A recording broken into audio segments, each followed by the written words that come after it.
اگلا سوال لیتے ہیں ایوب برمی صاحب سے. میرا سوال بہت ہی سمپل سا ہے.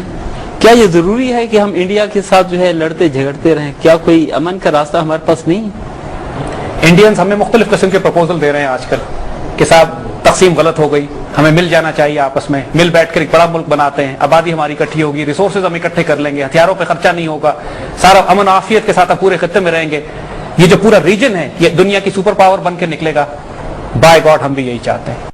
تو مسٹر زاہل حمید, آپ بتائیں گے کہ بھئی کون انڈین اس طرح کا مختلف قسم کے پروپوزل دے رہا ہے, اور کوئی ڈاکومنٹس, کوئی ایویڈنس, یا بھونک بھونک کے اس چیز کو پروف کرنا ہے؟ یہاں پہ پاکستان پورا بھکاری ملک بن چکا ہے, بینکرپٹ کنٹری بن چکا ہے, اور اس حالت میں جو ہر روز بھیک مانگ رہا ہے دنیا سے, اس حالت میں انڈین پروپوزل دے رہا ہے. یہ بھونک بھونک کے پروف کرنا ذرا مشکل نہیں لگتا؟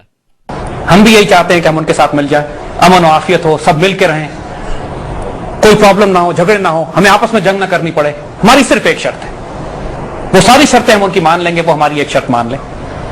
ہماری شرط یہ ہے کہ جو بڑا خطہ بنے گا اس کا نام پاکستان ہوگا. یہ جو سارا دن خوابی پلاؤ پکاتا رہتا ہے, تو ایکچولی ذہنی طور پہ تو یہ ہو چکا ہے, مطلب سائیکو پیشنٹ تو بن چکا ہے. خالی یہ نہیں, اس کے سارے ملک بھی بن چکے ہیں.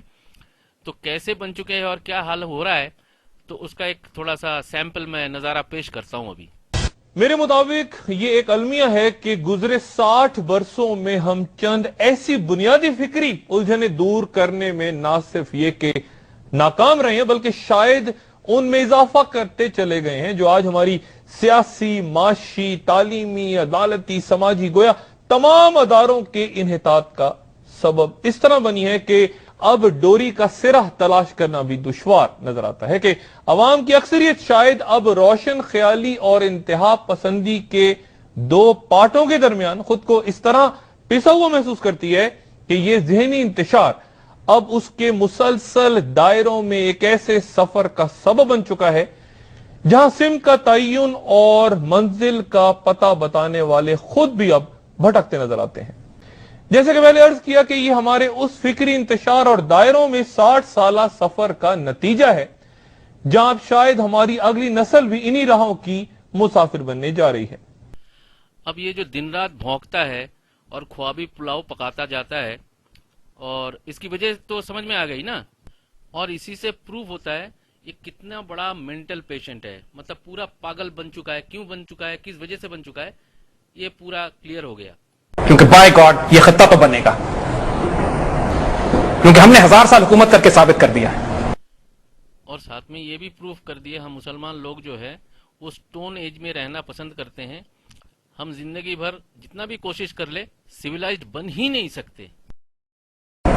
ہم نے ان کی حکومت بھی دیکھ لی ہے اور ہم نے مسلمانوں کی حکومت بھی دیکھی ہے. تو اگر خطے میں امن چاہیے تو حکومت مسلمانوں کی ہوگی. یہ جو ان کے سامنے بیٹھے ہوئے ہیں, یہ بیچارہ بھی سوچ رہا ہے پتہ نہیں کس پاگل کے پلے پڑ گیا, کیسے چھٹکارا ملے. یہ کہہ رہا ہے خطے میں اگر امن چاہیے تو حکومت مسلمانوں کی ہونی چاہیے. یہ اوکے, پاکستان میں تو مسلمانوں کی حکومت ہے, کتنا امن ہے, کتنا چین ہے, آئے دن بم بلاسٹ ہو رہا ہے, اور کتنا امن و چین سے بم بلاسٹ ہو رہا ہے, کتنے پیارے طریقے سے بم بلاسٹ ہو رہا ہے.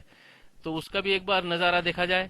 سینئر وزیر راجہ ریاض سے جب آپ نے سوال پوچھا کہ یہ 80 سے 90 کلو دھماکہ خیز مواد اس واقعے میں استعمال ہوا ہے, یہ کس طرح ممکن ہوا, کیا یہ سیکیورٹی کے انتظامات ناکافی ہونے کی وجہ سے نہیں یہ واقعہ پیش آیا؟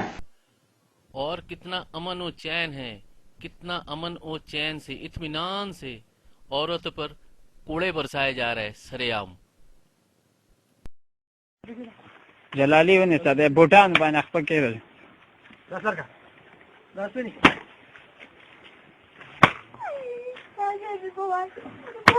حکومت میں مسلمان نہیں رہ سکتے.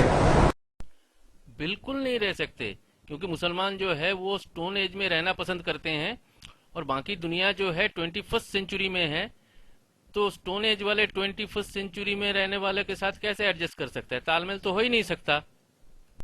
یقینا اگر یہ سنسیئر ہیں اس بات میں کہ امن چاہتے ہیں, ہمارے ساتھ مل کے رہنا چاہتے ہیں, تو دوبارہ مل جائے ہمارے ساتھ. کس بات پہ سنسیئر, کس بات پہ سیریس, کہ بھئی جو ہے وہ ہمارے ساتھ مل جائے, یعنی کہ سٹون ایج میں رہنا پسند کریں گے کہ نہیں, وہ سٹون ایج میں ایڈجسٹ کر لیں گے کہ نہیں, یہ بھائی تمہارے یہ پاگلپن کے دورے میں یہ دیکھا ہے، کیا سوچ رہے ہو؟ ذرا وہ تھوڑا سا کلیئر کر کے بتاؤ نا، تاکہ سمجھ میں آئے لوگوں کو. اور یہ ملنے کی بات اس وجہ سے کر رہا ہے کہ یہ سوچ رہا ہے کہ اگر مل جائے تو مفت میں بھیک مل جائے گی، کیونکہ India is the 4th largest economy in the world, تو ان کو بھیک مانگنے کے لیے در در بھٹکنا نہیں پڑے گا. تو یہی سوچ سوچ کے خواہ بھی پلاؤ. جو پاگلپن کا دورہ جب چالو ہوتا ہے تو ایسے ہی سوچتے ہیں. پہلے اس کا ریفرنس بھی دیا میں نے، ایویڈنس بھی دیا. تو یہ پاگل کا جو حال ہے تو دیکھیں، اور کس طرح سے دنیا میں بھیک مانگتا پھر رہا ہے اس کا بھی نظارہ تھوڑا میں دکھاتا ہوں. جس میں ہمارے صدر دنیا کے عمائدین سے پاکستان کے لیے امداد کی درخواست کریں گے. کیا ہمیں اس امداد کی ضرورت ہے؟ کیا ہم غیر ملکی امداد کے بغیر زندہ نہیں رہ سکتے؟ یہ بتائیے کہ ڈاکٹر صاحب کہ کیا ہم غیر ملکی امداد کے بغیر زندہ نہیں رہ سکتے؟ آپ کو آواز نہیں آ رہی میری؟ اب آ رہی ہے قبول صاحب؟ جی اب آ رہی ہے. اوکے قبول صاحب، کل فرینڈز آف پاکستان کے اجلاس سے، اور ہمارے صدر صاحب امریکہ میں ہیں، اور ظاہر ہے وہ ڈیفینیٹلی وہ ان تمام دوستوں سے جو پاکستان کے دوست ہیں ان سے امداد مانگیں گے، اور وہ امداد جو ہے پاکستان کی معیشت جو ہے اس کو بہتر بنانے کی کوشش کی جائے گی اس امداد کے ذریعے. مجھے سمپل یہ بتائیے کہ کیا پاکستان امداد کے بغیر زندہ نہیں رہ سکتا؟ السلام علیکم دوبارہ. آواز آ رہی ہے جو ہے نا؟ جی بالکل آواز ہے. قبول صاحب وہ سمپل سا سوال کہ مجھے یہ بتائیے کہ ہم امداد کے بغیر زندہ نہیں رہ سکتے. میں سمجھتا ہوں کہ اب جس ہم صورتحال میں ہیں اس وقت ہمارے لیے بہت ضروری ہے کہ ہمیں جو امداد جس کی میں سمجھتا ہوں کہ توقع ہے وہ ہمیں اگر نہیں ملے گی تو یہ کہنا بالکل جو ہے غلط نہیں ہوگا کہ پاکستان دیوالیے کے بالکل نزدیک پہنچ چکا ہے. زرداری صاحب کی خواہشات اور واشنگٹن میں پاکستانی سفارت خانے کی سر توڑ کوششوں کے باوجود زرداری صاحب کے دورہ امریکہ سے پہلے وہ امدادی کیریلوگر بل کانگریس سے منظور نہیں ہو سکا، جس میں دی جانے والی $1.5 ارب کی امداد میں سے صرف $300 ملین حکومت وقت کو اور باقی تمام رقم امریکہ براہ راست مختلف NGOs اور USAID کے تحت چلتے اداروں اور منصوبوں کو دینے کا اعلان کر رہا ہے. Now, this is Pakistan. میرا نام ریشا ہے اور میں فیصلہ سے رہنے والی ہوں. میں بچپن میں ایک سکول باپ کی پرورش میں پلی ہوں. بچپن سے تعلیم کو ترستی رہی ہوں. اپنے باپ کے پاس بھی ان کا ذہنی توازن ٹھیک نہیں تھا. لوگوں کی باتوں نے باپ کے پاس نہیں رہنے دیا. پھر واپس اپنی ماں کی آواز میں رہنا چاہا تو میں نے کہا تم جانا، تو انہوں نے میری شادی کر دی. میری 14 سال ابھی پوری نہیں ہوئی تھی جب میری شادی ہوئی.